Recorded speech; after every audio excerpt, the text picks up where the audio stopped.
Hello, everybody. Hey, everybody, we're back. Podcast number 4. Number 4.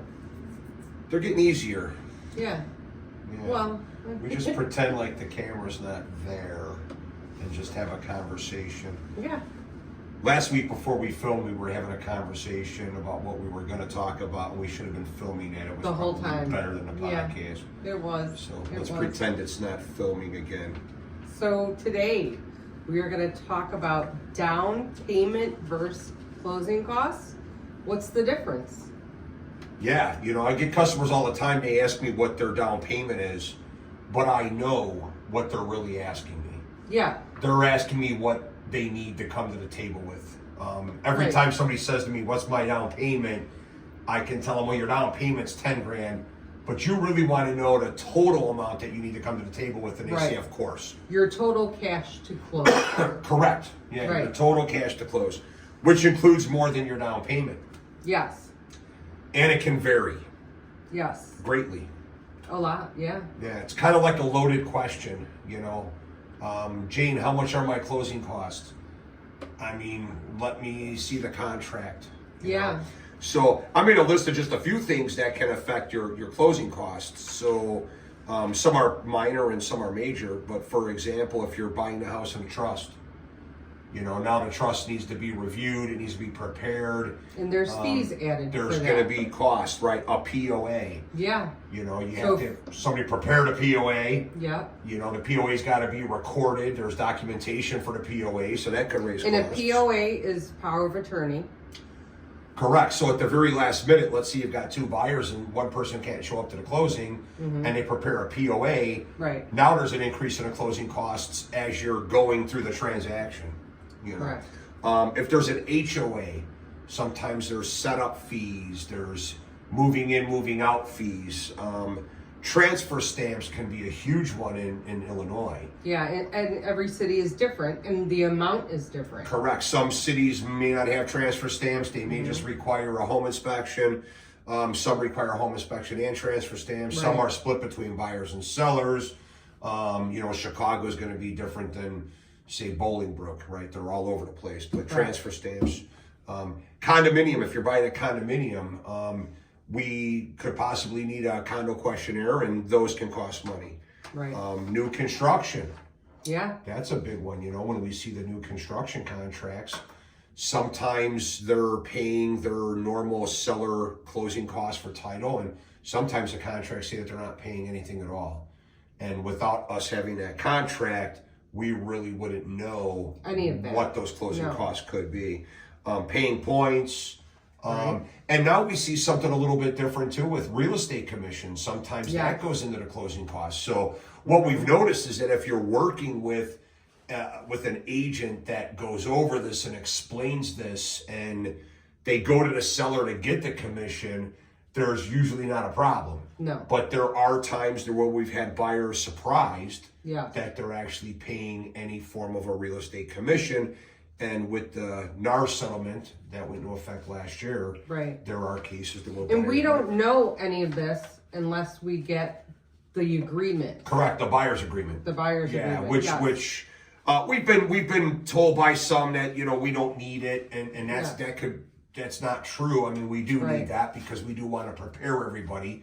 And then we've got a lot of agents that they just send it with the contract. They already know. Right. There's even agents that amend it. And it's not because we care.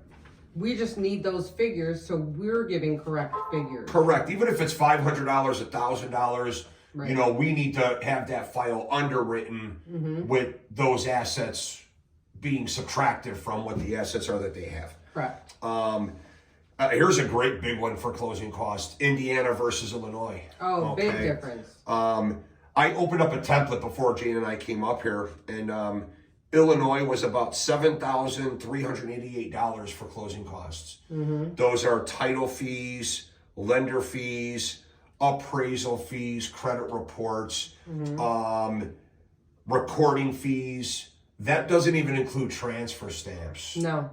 So Illinois about $73.88, unless you're getting a discount for some reason. Indiana's about 37.71. So half. So almost half, but Yeah. the title fees in Indiana are around $9.50. In Illinois, they could be $3,000. Illinois, they use attorneys, so there's that fee. And then in Indiana, typically they don't use attorneys. You could use an attorney, but most don't. No. You know, so Indiana versus Illinois, and can you imagine when there's a buyer that isn't sure where they want to go? And they're looking at houses in both Indiana and Illinois, and we have to keep changing that template for the property that they're interested in. It's a big difference. Yeah, it's something else. So a lot of people have the misconception that their down payment is their closing costs. Yeah, no, it's very, very separate. So you've got your down payment, Right. plus your closing costs. Correct.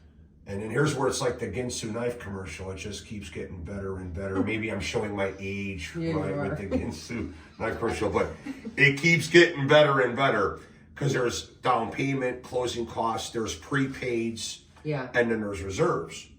Prepaid items are a year's worth of homeowners insurance, which we actually covered on our last podcast. Right. And also your daily interest. Daily interest is the remaining days of the month that you're closing in, right? So if you're closing on the last day of the month, there's going to be 1 day of daily interest. If you're closing on the first of the month, there could be 30, 31 days, depending upon the length of that month. And then reserves are your escrow setup for both your taxes, insurance, correct? So that obviously plays a role as well. Now, it's all not bad, everybody, because first of all, the seller can contribute towards all of this except for what, Jane? Your down payment. Down payment. They can't cover any portion of your down payment. Right. And different loans have different down payments. So VA, Right. you can put no money down. FHA 3 to 3.5%. 3.5%. Conventional can be 3%. It could be 10%. Yeah, 20%. Yeah. You can put down 50%, right? Right. Your down payment, putting down more of a down payment, that doesn't really affect your closing costs. No. Closing costs are pretty much fixed, so it doesn't really affect it. Just like if somebody's buying $1 million home or a $100,000 loan, or home rather, the closing costs are The same. about the same. Except for the taxes. The taxes, insurance, those items, your daily interest, those items could affect your prepaid items and your reserves, but it doesn't really affect your closing costs. It's funny because most people think that if they buy less home, that the closing costs are less. And that's not how it works. Not Your down payment, yes. Absolutely. Down payment will be less. A lot of times earnest money might be less. Yes. Let's talk about earnest money, Where does earnest money go, Jane? Off all your closing costs. Yeah, off the total. The total. Yeah. Not off the sales price. Doesn't come off the sales price, it Right. comes off the total. So if I said, Jane, does it come off my down payment?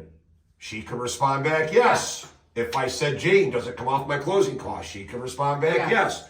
Because it comes off the total. Doesn't come off the purchase price.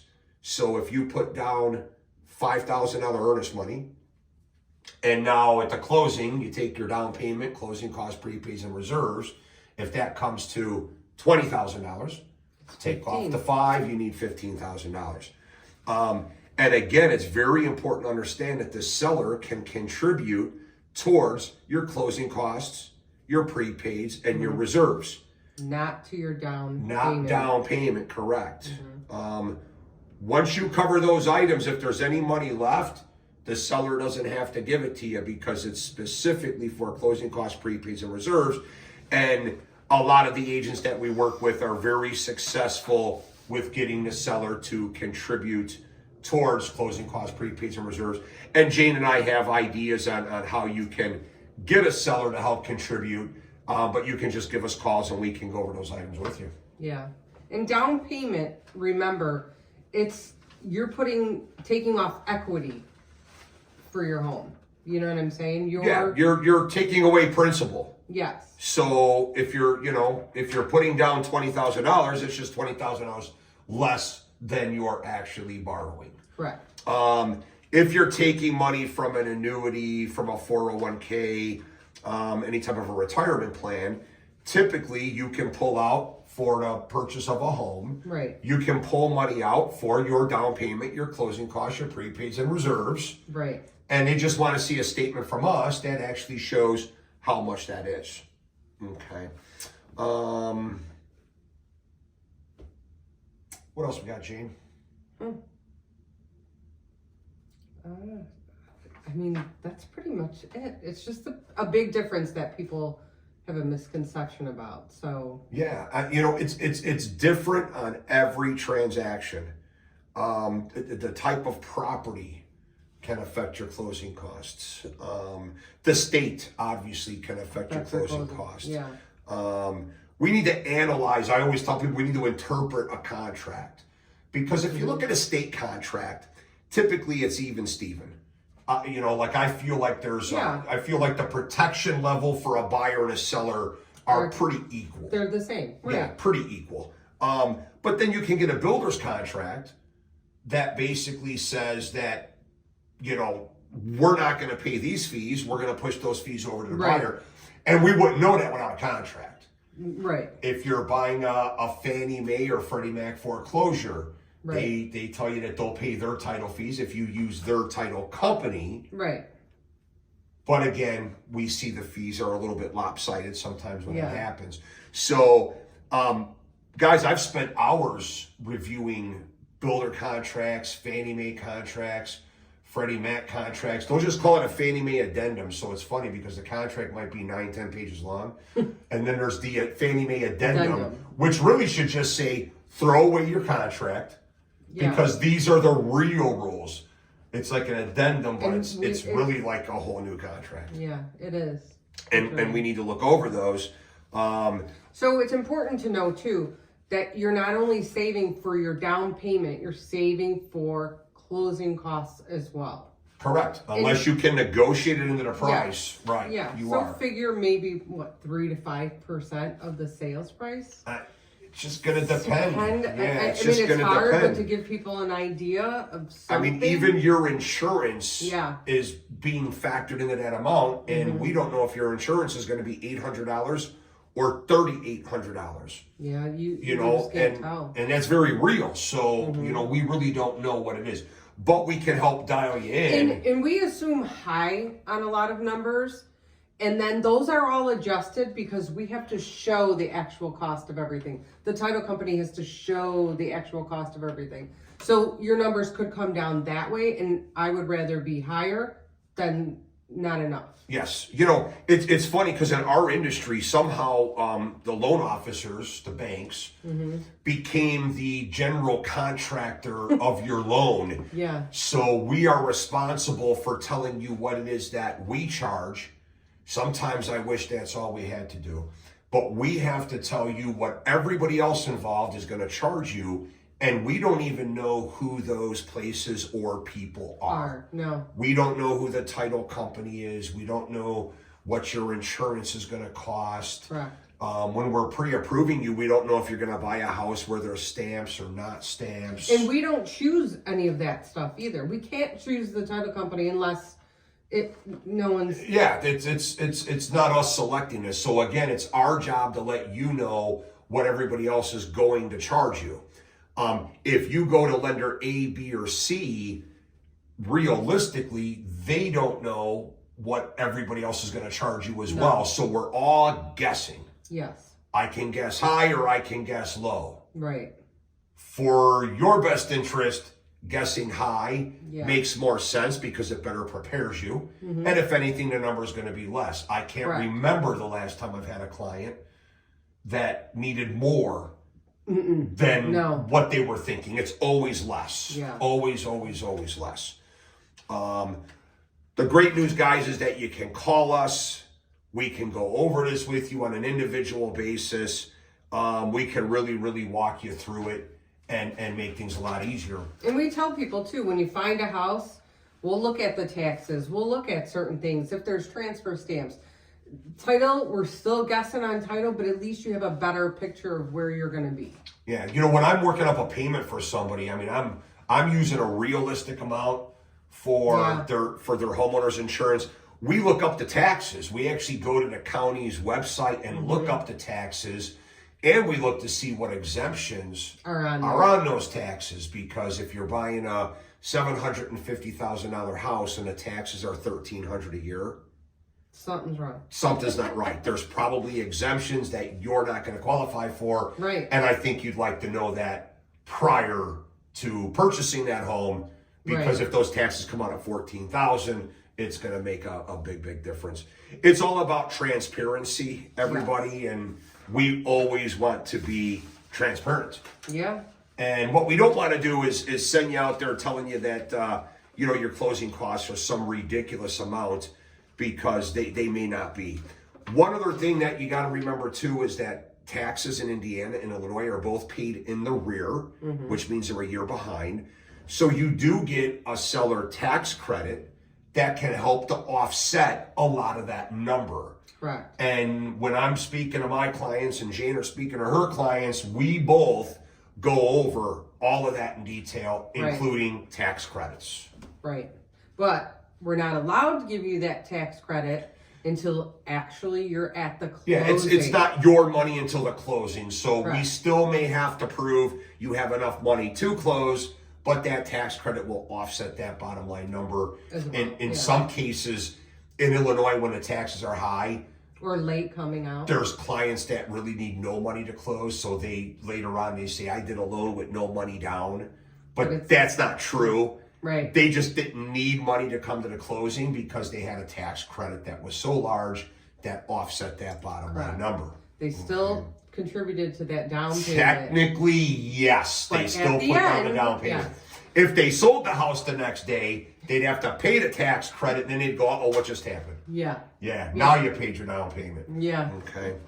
So give us a call if you have any questions. Yeah, feel free to reach out to us. Let us know. This is what we do all day long. And please give us any ideas of podcasts that you want to listen to, things you're curious about or want more knowledge about, and we'll help you guys out. Yeah, I think moving forward, we're probably going to do some extensive loan programs from the beginning to the end. Yeah. We don't want to bore everybody with a bunch of different loan programs. Maybe get some more loan officers involved. Yeah, we're trying to, make these simple, making them for both for the realtors, for the potential buyers, even sellers. Yeah, because sellers can learn a thing or two. Absolutely. Correct. So thanks, guys. Have a good day. Thank you very much. Enjoy the cold. I got it. What's that?